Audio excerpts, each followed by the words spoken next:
Halo semuanya, saya Keluarga Dina dari Prodi Penerbitan Kelas 2B. Di sini saya akan menjelaskan tentang anatomi naskah buku. Seperti yang kita tahu, semua makhluk hidup memiliki anatomi. Ternyata buku juga memiliki anatominya loh. Anatomi buku memiliki 4 bagian utama yang harus tercantum di dalam sebuah buku. Dan ada juga bagian-bagian lain yang sifatnya opsional atau boleh ada dan boleh juga tidak. Mengapa demikian? Karena yang seperti kita tahu, buku terbagi atas fiksi dan non-fiksi. Ada beberapa bagian di buku non-fiksi yang tidak harus tercantum di buku fiksi. Nah, bagian itu termasuk bagian yang sifatnya opsional. Lalu, 4 bagian utama itu apa saja? Yang pertama, ada cover atau sampul. Di bagian ini ada yang dinamakan dengan sampul depan, sampul belakang, dan punggung buku. Di sampul depan, kita bisa menemukan judul buku, nama penulis, penerbit, dan edisi. Bagian punggung buku, kita bisa menemukan judul buku, nama penulis, dan logo penerbitnya. Lalu di bagian sampul belakang biasanya terdapat sinopsis, logo, nama penerbit, dan barcode. Kita beralih ke bagian yang kedua, yaitu pendahulu atau preliminaris.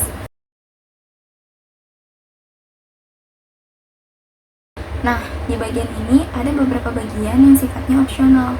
Yang pertama dalam bagian pendahulu ada yang dinamakan halaman judul, lalu selanjutnya halaman copyright, halaman dedikasi atau persembahan, lalu ada halaman pengantar dan prakarta yang sifatnya opsional.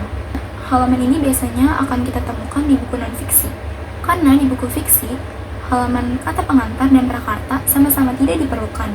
Karena isi kata pengantar itu sendiri berisikan tujuan penulisan buku atau pokok pikiran buku itu.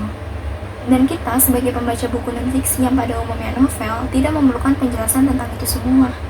Jadi itulah mengapa kata pengantar dan prakarta tidak lazim ditemukan di novel atau buku fiksi.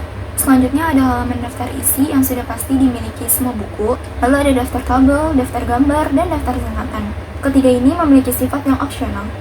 Bagian ketiga adalah isi atau text matter.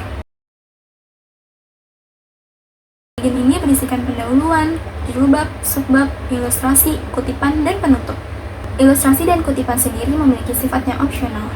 Terakhir, bagian keempat adalah penyudah atau postliminaris. Bagian ini berisi daftar pusaka, daftar istilah, dan indeks yang biasanya kita temui di buku non-fiksi. Lalu ada halaman tentang penulis yang biasanya kita jumpai di buku fiksi. Sekian penjelasan dari saya tentang anatomi naskah buku. Terima kasih.